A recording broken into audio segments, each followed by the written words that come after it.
bagaimana ilmu pengetahuan itu bisa setara dengan dunia Islam lainnya di dunia internasional. Satu adalah dengan menghancurkan setan-setan taklid yang ada di dalam diri para santri dan para ulama.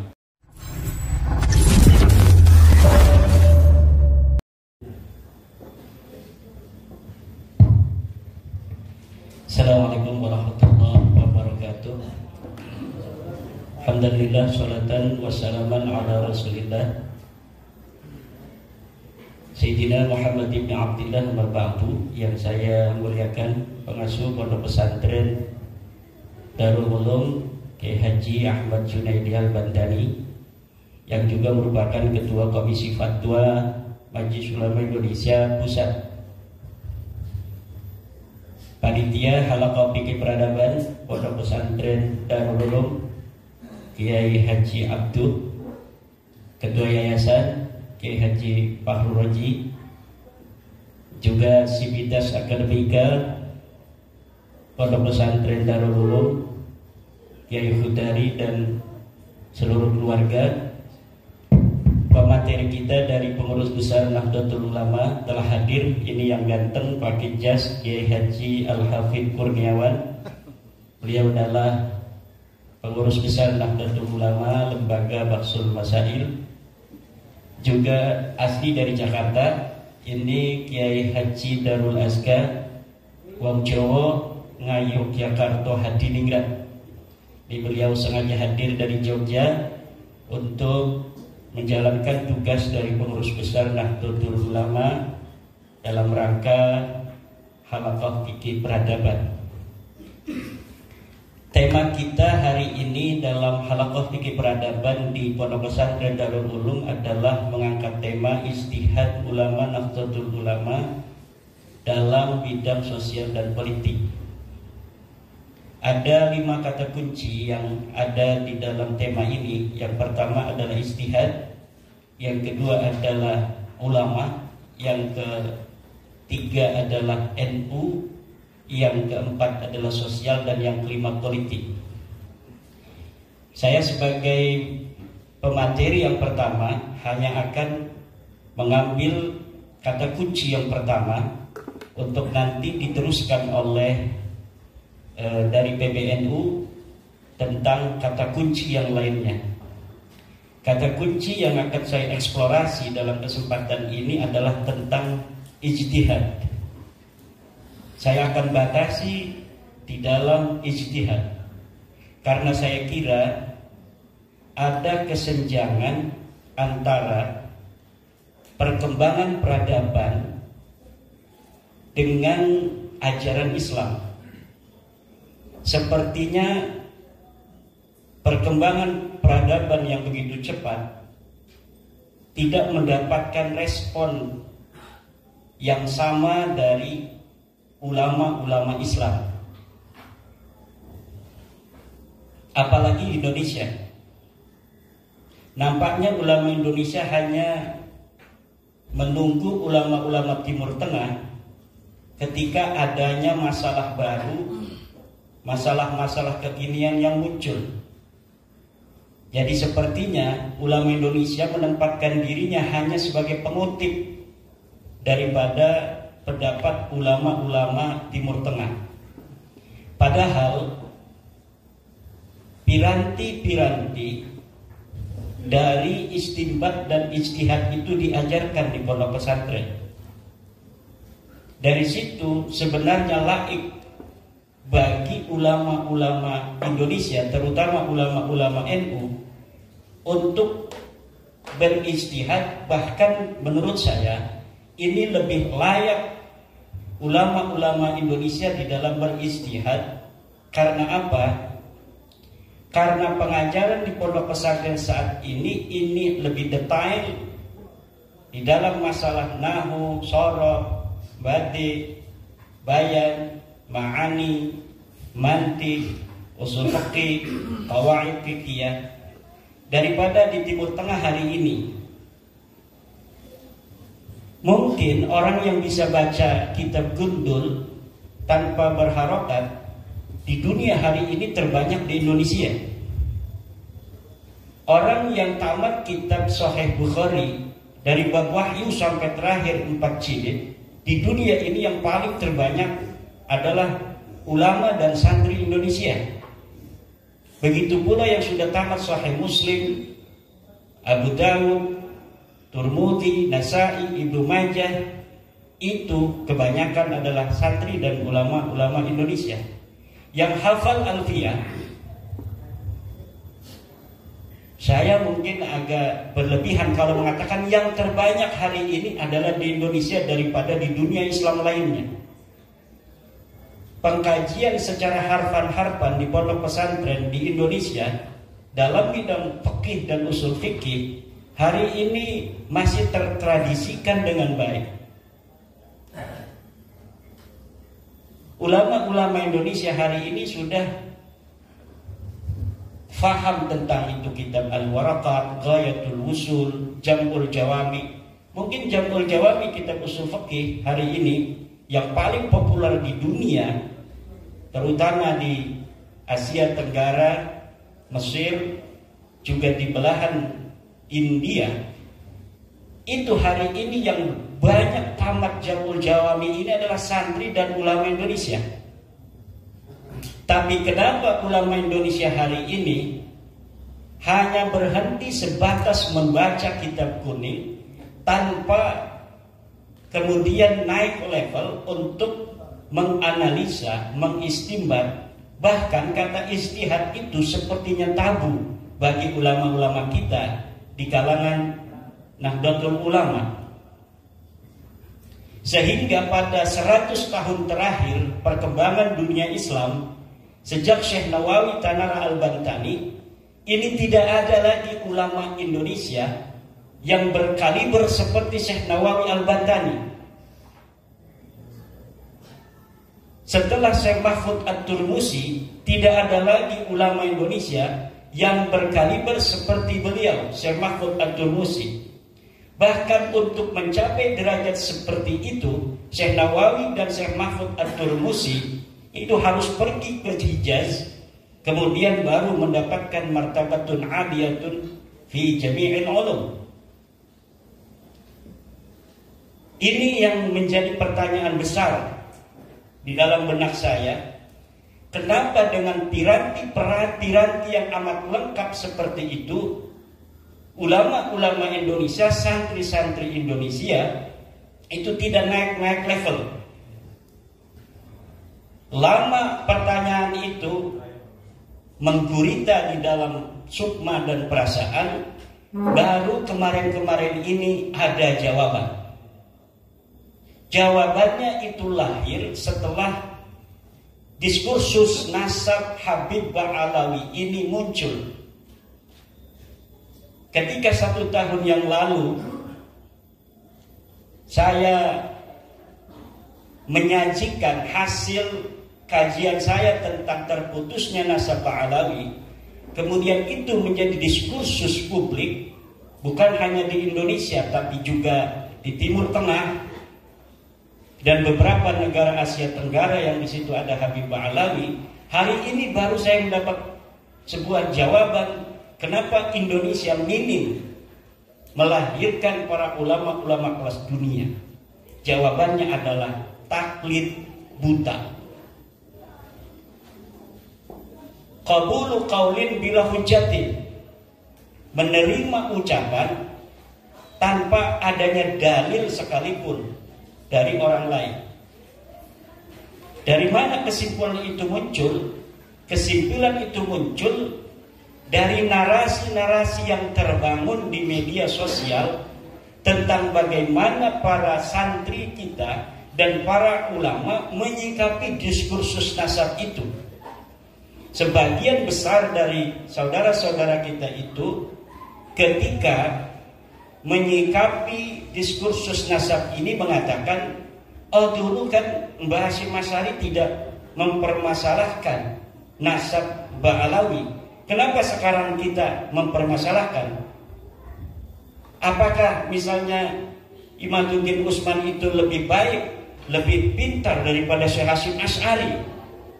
Mbah Khalil tidak mempermasalahkan apakah Imaduddin Utsman itu lebih baik dan lebih pintar daripada Mbah Khalil Bangkalan. Ibnu Hajar telah menyebutkan susunan daripada silsilah Ba'alawi. Apakah Imaduddin Utsman itu lebih pintar daripada Ibnu Hajar? Ini narasi-narasi semacam ini memperlihatkan ada masalah kita di dalam taklid. Nah, taklid itu sangat mendapatkan perhatian khusus dalam Al-Quran agar umat Islam tidak terjebak dalam setan-setan taklid. Imam Ghazali mengatakan taklid ini setan. Lihat Ihya Ulumuddin. Bagaimana Al-Quran mengatakan inna wajadna aba'ana ala millatin wa inna ala atharihim muqtadun.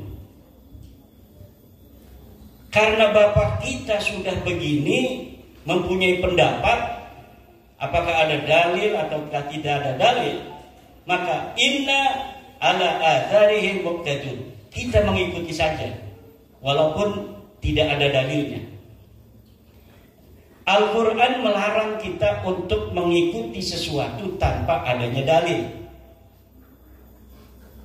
La taqfu ma laysa laka bihi ilmun. Jangan engkau ikuti apapun tanpa adanya ilmu. Ma huwal ilmu? Al-ilmu huwa dalilu. Ilmu itu adalah dalil. Ilmu itu adalah dalil. Fas'alu ahla dzikri in kuntum la ta'lamun. Itu bukan perintah Allah untuk bertaklid, tapi perintah Allah untuk bertanya tentang dalil. Fas'alu ahla dzikri. Maka tanyalah para ulama, in kuntum la ta'lamun, kalau engkau tidak tahu. Tanya apa? Tanya dalilnya, bukan tanya akan kesimpulannya. Imam Ghazali di dalam Al-Mustasfa misalnya, ayat ini fas'alu ahla dzikri in kuntum la ta'lamun adalah bertanya tentang riwayat. Bertanya tentang riwayat, bukan bertanya tentang pendapat. Artinya apakah ada riwayat tentang suatu masalah yang kami hadapi ini dari Nabi, dari para sahabat, khulafaur rasyidin, apakah ada? Kalau kita tidak tahu, fas'alu ahla dzikri in kuntum la ta'lamun. Bukan bertanya tentang pendapat dari seorang laki-laki yang sama dengan kita, dia adalah seorang laki-laki. Tidak bertanya kepadanya tentang pikirannya, tetapi bertanya tentang riwayat. Kenapa kita tidak bertanya tentang pikiran orang? Karena pikiran orang itu sama dengan pikiran kita. Yang membedakan adalah pikiran itu apakah berdasarkan dalil ataukah tidak. Imam Syafi'i mengatakan la yahillu taqlidu ahadin siwan Nabi sallallahu alaihi wasallam. Tidak boleh kita mengikuti, tidak halal. Ini kata-katanya luar biasa. Tidak halal kita mengikuti seseorang siwan Nabi sallallahu alaihi wasallam. Imam Malik juga mengatakan hal yang hampir mirip. Kullu ahadin yukhadu qawluhu wa yuraddu ila sahibah hadzal qabri. Setiap orang ucapannya boleh diterima dan boleh ditolak kecuali sahibah hadzal qabri ayyin Nabi Muhammadin sallallahu alaihi wasallam. Inilah masalah kita. Menurut saya, kenapa ulama-ulama Indonesia tidak naik-naik level? Ini kita tidak bicara tentang awam. Kita sudah tahu taklid hukumnya bagi orang awam. Orang awam bukan hanya boleh, tetapi bahkan dia wajib untuk bertaklid. Yang kita bicarakan hari ini adalah ulama. Dia yang sudah bisa baca kitab kuning, dia yang sudah mengerti ilmu usul fikih, dia sudah mengerti ilmu ma'ani, dia sudah mengerti ilmu bayan, tetapi dalam pendapat seperti orang awam. Bagaimana orang awam dalam berpendapat? Orang awam berpendapat dengan taklid. Dia beribadah dengan taklid, li'annahu la yaqdirul ijtihad. Karena dia tidak mampu untuk berijtihad. Yang kita maksud ijtihad ini bukanlah ijtihad dalam pengertian seperti Imam Syafi'i berijtihad umpamanya. Itu pun sebenarnya bagi siapapun masih ada. Bagaimana diskursus al-ijtihadu mutlaqun amla? Apakah ijtihad itu tertutup ataukah tidak? Ijtihad itu selamanya tidak tertutup. Kenapa? Karena an-nawazil la tatahaddad. Nawazil itu peristiwa-peristiwa tidak terbatas. Sementara an-nususu yatahaddad. Nusus itu, nas-nas itu terbatas. Ketika nas-nas, teks-teks Al-Quran atau Al-Hadis tidak bisa untuk menjadi jawaban daripada perkembangan zaman, peristiwa-peristiwa baru yang muncul, lalu dengan apa kita harus merespon peristiwa-peristiwa baru itu apabila ijtihad itu telah tertutup? Fikih yang hari ini kita pelajari, Fathul Qarib, itu hal yang ada di Fathul Qarib adalah pemikiran ulama tentang sebuah nas yang ada di dalam Al-Quran dan Hadis atau ijma atau qiyas berdasarkan kontekstualitasnya yang ada pada masanya. Tentunya dalam setiap masa akan ada hal-hal baru yang apabila kita cari penyelesaiannya dari Fathul Qarib tidak akan kita jumpai. Begitu pula dalam Fathul Mu'in, walaupun baru 100 tahun lebih. Begitu pula dalam I'anatul Talibin. Begitu pula di dalam kitab-kitab lainnya, apalagi misalnya kita langsung kepada Imam Ar-Rafi'i yang sudah 500 tahun, pada Ibnu Hajar yang bisa 200 tahunan, apalagi kita langsung kepada Imam Syafi'i yang sudah 1000 tahun. Tentunya dalam setiap masa az-zamanu yahtaju ila rijal. Untuk apa? Rijal ini yang akan menjadikan Al-Quran itu bicara. Bi anal Qur'ana la yantiqu wa innama yatakallamu bihi rijal. Quran itu tidak bisa bicara, yang bisa bicara itu adalah ulama. Bagaimana kalau pintu ijtihad itu tertutup, sementara ulama tidak boleh ngomong karena pintu ijtihadnya tertutup, harus dia melihat di kitab. Di kitabnya tidak ada. Lalu akan banyak permasalahan-permasalahan yang tidak ada jawabannya dari agama. Ibnu Shalah lagi umpamanya, ini menjadi salah satu penyebab daripada bagaimana mandeknya ilmu pengetahuan hari ini, berpendapat bahwa tashihul ahadits itu sudah berhenti pada masa Ibnu Shalah. Lihat di dalam muqaddimah. Kalau tashihul ahadits sudah berhenti, sementara banyak hadis-hadis yang tidak terkodifikasi di dalam kitab-kitab hadis yang ada, manuskripnya baru ditemukan. Kemudian apakah hadis-hadis yang manuskripnya baru kita temukan itu kita biarkan tanpa ditashih? Kita biarkan dia gundul tanpa ada keterangan apakah ini hadis sahih, apakah hadis hasan, ataukah dia hadis dhaif? Atau bagaimana kalau kita verifikasi relevansi daripada pentashihan ulama-ulama tentang hadis, bahwa ini hadis sahih, apakah itu haram? Tidak. Banyak ketika seorang ulama telah mensahihkan hadis, kemudian ini diverifikasi relevansi oleh ulama lain, ternyata mempunyai kesimpulan yang berbeda. Yang paling fenomenal adalah bagaimana Az-Zahabi itu memverifikasi tashdih daripada Imam Al-Hakim dalam Al-Mustadrak. Sesuatu yang disahihkan oleh Imam Al-Hakim kemudian dianggap derajatnya hanya hadis hasan. Kenapa? Li'anna al-hakim 'inda Az-Zahabi mutasahilun fi tashihil asanid, di dalam mensahihkan sanad-sanad.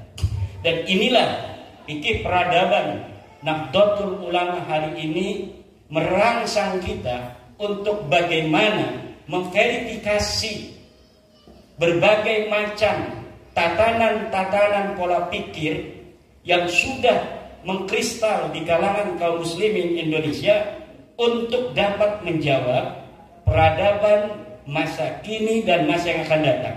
Diharapkan 100 tahun lagi antara hari ini sampai nanti pada abad kedua Nahdlatul Ulama di akhir, dari kalangan santri Nahdlatul Ulama muncul ulama sekaliber Wahbah Az-Zuhaili, muncul sekaliber ulama Yusuf Al-Qaradawi atau yang lain-lainnya, Said Ramadan Al-Buti dan sebagainya. Jangan kita hanya hari ini mengutip dari ulama-ulama Timur Tengah, padahal mereka di dalam cara belajarnya tidak seperti kita. Kita cara belajar dari mulai i'lam annal awamila fi nahwi mi'atu amil. Setelah kita baca rapi, kita tarkib i'lam kalimat filamal kudu jajim lam jin sutun fa'ila dimir'an tasufir fa'ilam jenis jawab nahwi wa huwa ma la yaqujabani su'al, sampai wallahu a'lam bisawab. Kemudian kita naik lagi kepada kitab Jurmiyah Peraga ditarkib, kemudian kita naik ke Mutamimah, naik ke Asmawi. Itu hanya dalam bab nahwu. Naik lagi ke Muhatul I'rab, naik lagi ke Alfiyah. Alfiyah itu adalah nahwu bukan hanya untuk membaca. Bagaimana bab ikhbar itu memberikan kita pelajaran untuk menyusun kalimat. Jadi yang dirangsang oleh Alfiyah bukan hanya cara membaca kitab, tapi bagaimana ulama itu pikiran-pikirannya kemudian terkodifikasi di dalam sebuah kitab. Berapa kitab yang terproduksi dari zaman Syekh Nawawi sampai hari ini bisa dihitung dengan jari. Yang ada komentator-komentator dengan bahasa Indonesia yang keluar ribuan buku dari Universitas Islam. Universitas Islam YIN UIN itu melahirkan per tahun ratusan buku. Tapi kering, tidak bisa untuk melahirkan seorang mahasiswa pun yang bisa untuk mensyarahi matan takrib umpamanya. Pensarahan itu penting. Kenapa?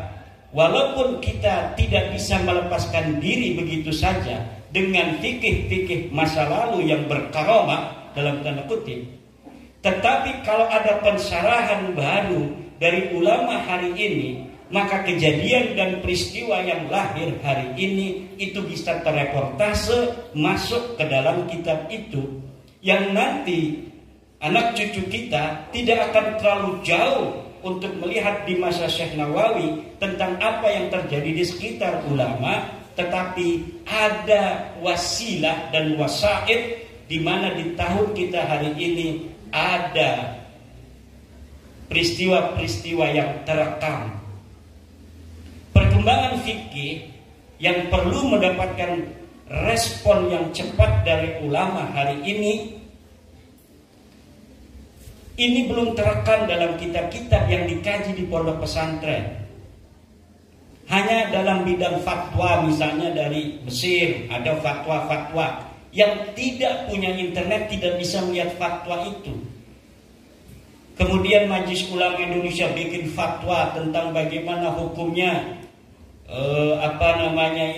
beli pulsa, hukumnya apa dalam fatwa, tapi tidak terkodifikasi dalam satu kitab yang laik untuk masuk pondok pesantren, sehingga semua itu bisa dikonsumsi oleh para santri dan para kiai.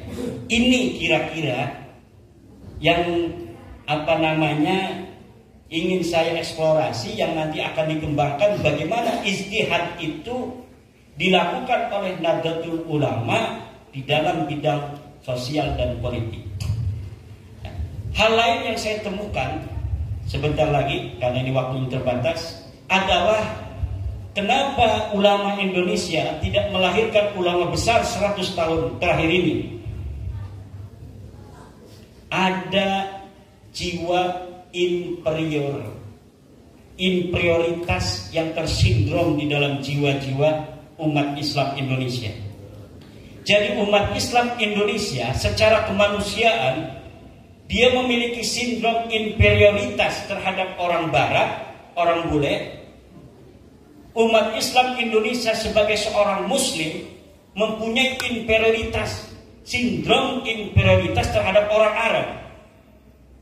Akhirnya apa saja yang lahir dari Barat kemudian dianggap sesuatu yang layak untuk dijadikan contoh dalam peradaban, sesuatu yang lahir dari Timur Tengah daripada pemikiran-pemikiran ulamanya seakan-akan dianggap lebih bermutu daripada pemikiran dan pendapat ulama-ulama kita.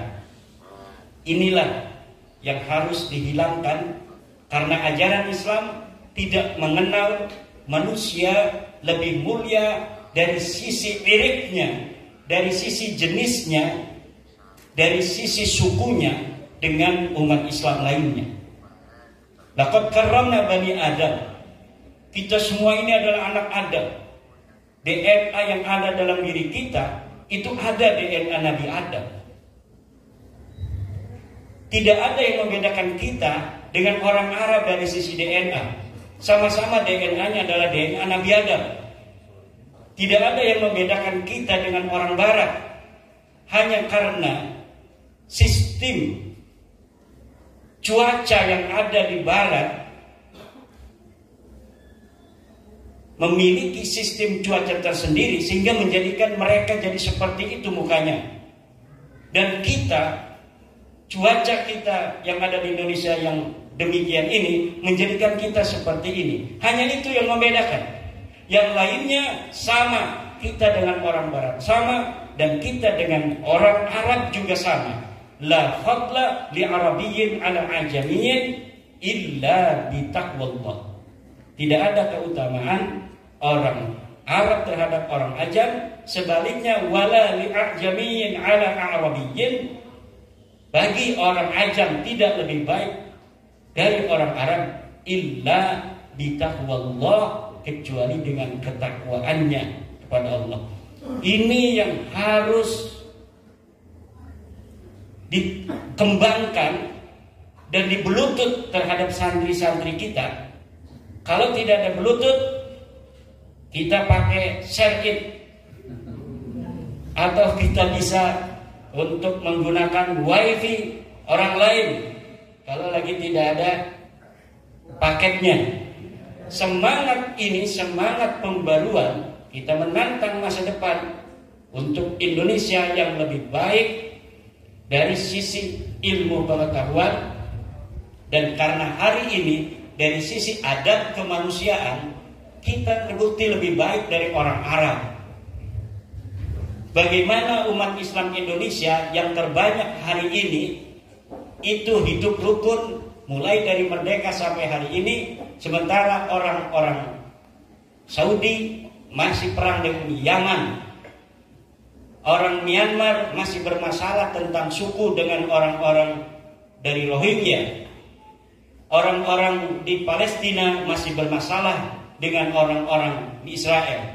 Afghanistan sampai saat ini masih terjadi peperangan antar suku, walaupun Taliban sudah menguasai. Indonesia dengan 700 suku dan 1.400 bahasa, dengan 17.000 pulau, 130 juta muslim, 270 juta penduduk seluruh Indonesia, ini tidak terjadi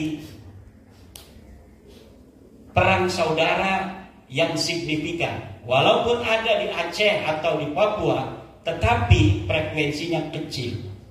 Kenapa itu bisa terjadi? Ini karena adab kemanusiaan kita, terutama yang dikembangkan oleh Nahdlatul Ulama, yaitu agama Islam Tawasutiyah. Namun itu saja belum cukup untuk mengangkat harkat derajat umat Islam Indonesia ke pentas global tanpa ilmu pengetahuan. Bagaimana ilmu pengetahuan itu bisa setara dengan dunia Islam lainnya di dunia internasional? Satu adalah dengan menghancurkan setan-setan taklid yang ada di dalam diri para santri dan para ulama. Wallahu wal muwaffiq ila aqwamit thoriq. Wassalamualaikum warahmatullahi wabarakatuh.